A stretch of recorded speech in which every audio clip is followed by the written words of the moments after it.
estas cosas que hace Trump que pareciera que para no perder un poco la centralidad tiene que estar siempre ahí a la vanguardia tomando decisiones o haciendo algo que sacuda un poco y que vuelva a incrementar la volatilidad del mercado, ¿no?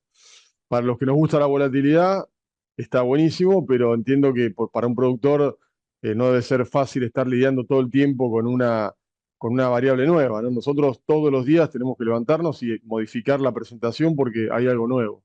En el caso particular de Brasil, me parece que va un poco, tiene dos ribetes esta amenaza velada de Trump de aplicarle un arancel de 50% a las importaciones de productos brasileños. Por un lado, bueno, digamos, va el tema del Día de la Liberación, como para con todos los países.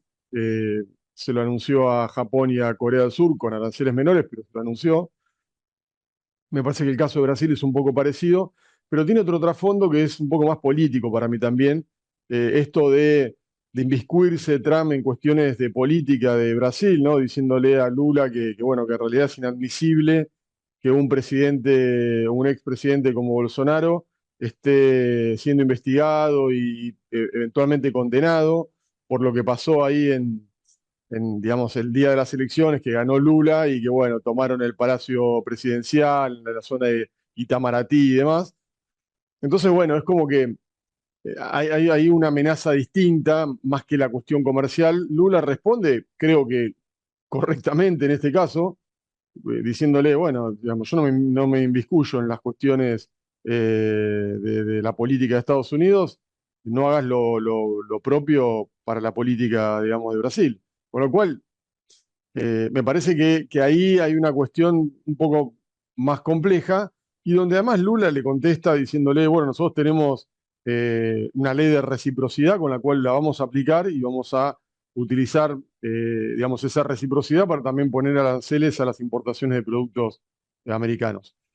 Por supuesto que no es fácil para Brasil, porque Brasil tiene una balanza comercial con un superávit muy alto respecto de Estados Unidos, más de 11 mil millones de dólares de superávit comercial. Particularmente en el caso de los granos o del sector nuestro, Brasil le exporta mucha carne a Estados Unidos. Pero bueno, a partir de ahora también lo que empieza a jugar es cómo puede impactar esto en la economía de Brasil. Ayer, feriado en Argentina, tuvimos una reacción muy fuerte en el real, una devaluación muy fuerte del real. Hoy termina ajustando. Con lo cual, bueno, eh, no es fácil opinar del mercado. Yo te digo, Luciano, hace 27 años que me dedico a esto y sin temor a equivocarme, te diría que nunca en 27 años viví una situación como esta, en donde vos estás, por un lado, viendo lo que pasa con el clima en Estados Unidos, porque es la situación típica, estás entrando al periodo crítico. Por suerte para ellos, por ahora viene todo muy bien con buena condición de los cultivos de maíz, estable en el caso de la soja, pero bueno, eventualmente puede ser un tema, eh, digamos, que si mañana se complica el clima, lo vamos a tener también arriba de la mesa como variable de mercado, con lo cual tenés las variables tradicionales del mercado de granos, tenés la pelea que tiene Trump con Jerome Powell por el tema de la tasa de interés, que a nosotros también nos afecta. Ahora estas cuestiones digamos, declararle una guerra comercial a Brasil, que veremos cómo sigue, porque viste que Trump, como es, hasta el final le dice, no, no, voy por el 50 y si vos me aumentás, te voy a que yo, y después termina reculando. Pero si eventualmente ocurre, eso puede tener impacto en la economía de Brasil. Si el real se sigue depreciando, obviamente que eso es bajista para el mercado de granos porque va a hacer que los productores en Brasil tengan una buena excusa para poder vender, porque sus precios en reales probablemente suban, o se compensen con la baja eventual de Chicago. Entonces decir, bueno, esto es bajista para el mercado, pero para ellos lo pueden compensar con el tipo de cambio. La pregunta es cómo quedamos nosotros dentro de ese contexto, ¿no? Porque acá nosotros, el tipo de cambio se está moviendo un poco, propio de lo que es un año electoral en un país como la Argentina, que sabemos cómo es, pero claramente no tenemos esa, digamos, posibilidad hoy por hoy de compensar con tipo de cambio una baja de mercado internacional, con lo cual, digamos, y en toda esa situación venimos de una situación muy delicada en Medio Oriente que termina Trump cerrando, ¿no? Entre comillas, con un ataque que después obliga a Irán a pedir un cese al fuego, que no sabemos cuánto dura. Entonces, todas las variables son muy complejas, todas se están dando en el mismo momento, y entonces hacer digamos, un correlato de cómo esto impacta todas estas variables en los precios, sin lugar a dudas, es una tarea extremadamente difícil. Y esa volatilidad que al principio decías, a los que nos gusta la volatilidad, este mercado de alguna manera nos divierte un poco, nos interesa más que a otros, pero Ujú. no me imagino al productor, digamos, que tiene que pensar en los precios, tiene que pensar en el clima, tiene que pensar en la política interna, el productor argentino, digo, ¿no? Tiene que pensar en que le Ujú. cierren los costos, tiene que pensar en qué va a pasar con el precio de los insumos. Digo, tiene un montón de variables en la cabeza que hoy le perjudican mucho más su desarrollo, ¿no? Totalmente. Pero bueno, el productor argentino es un resiliente, ¿no? O sea, creo que deben estar mucho más preocupados los productores europeos o los americanos, ¿no? Los norteamericanos. El productor argentino está acostumbrado a lidiar con estas variaciones por la propia situación de mercado local, que siempre genera volatilidad, y uno tiene que ser como multitasking, ¿no? El productor argentino tiene que estar en todo, en todas las cosas. Obviamente que este es un escenario un tanto distinto o más novedoso. Eh, es difícil para nosotros, así que me imagino un productor que no esté asesorado, tener que estar tomando decisiones es extremadamente complejo.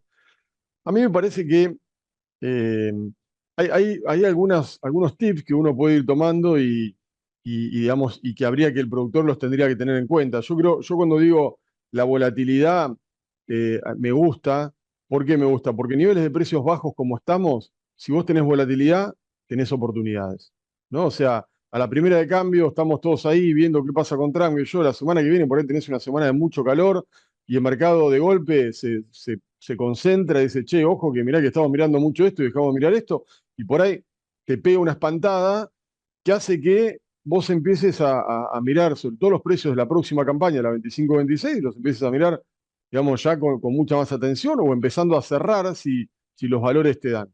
Entonces, para mí, la premisa es, como lo vengo diciendo, es capturar rentabilidad, cerrar margen en un mercado con precios históricamente bajos en términos reales, o sea, deflacionados o ajustados por inflación, eh, muy bajos.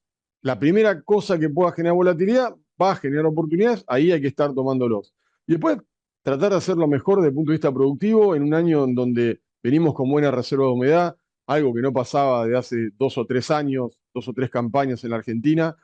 Se espera que desde el punto de vista, yo no soy meteorólogo, pero se espera que desde el punto de vista climático tengamos un año relativamente neutro de lo que es la temperatura, la altura del Pacífico en el Ecuador, con lo cual, si tenemos lluvias, habría que preguntarle a Leo, ¿no? Ahí, pero si tenemos lluvias normales en la primavera, en el verano, y arrancamos con buen perfil de humedad, me parece que ahí es donde uno tiene que enfocarse, ¿no? Que la producción sea buena y después aprovechar los momentos, digamos, donde los precios nos dan oportunidades, porque en un mercado desregulado, con un tipo de cambio que se mueve un poco, pero que está ahí, digamos, y que el gobierno, eh, digamos, lo he escuchado en boca del propio ministro de Economía, no le preocupa el tipo de cambio, eh, digamos, digamos, él dice, en la Argentina no estamos acostumbrados a estar con un tipo de cambio flotante, entonces, bueno, que el tipo de cambio se mueva es totalmente normal.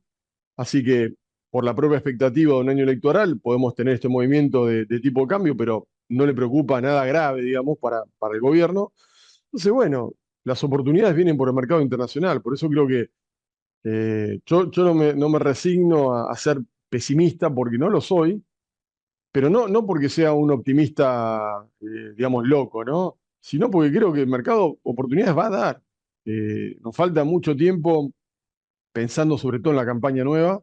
Y en esas oportunidades que se pueden llegar a dar, lo que hay que hacer es aprovecharlas, no dudar, porque por ahí si estamos con precios muy altos, uno puede decir, bueno, a ver, espera un poquito más, veo. Acá no, acá cuando tenés un precio que el mercado, digamos, yo tengo casos, clientes, por ejemplo, con trigo nuevo. Cuando vino el conflicto en Medio Oriente, el precio del trigo acá en el término llegó a valer $210, el forward se llegó a pagar un 208. Bueno, 210, 208 cierra, va cerrando el número, no es espectacular, pero cierra, bueno, tenés que vender en cosecha, vamos cerrando. Entonces, no se trata acá de ser Mandrake y bueno, ganarle al mercado, tratar de hacer la mejor estrategia. Lo que es un año donde uno tiene que tratar de sobrevivir y después, bueno, si hay mejores oportunidades porque pasa algo con el clima o en Estados Unidos o en Brasil después, bueno, mejor todavía.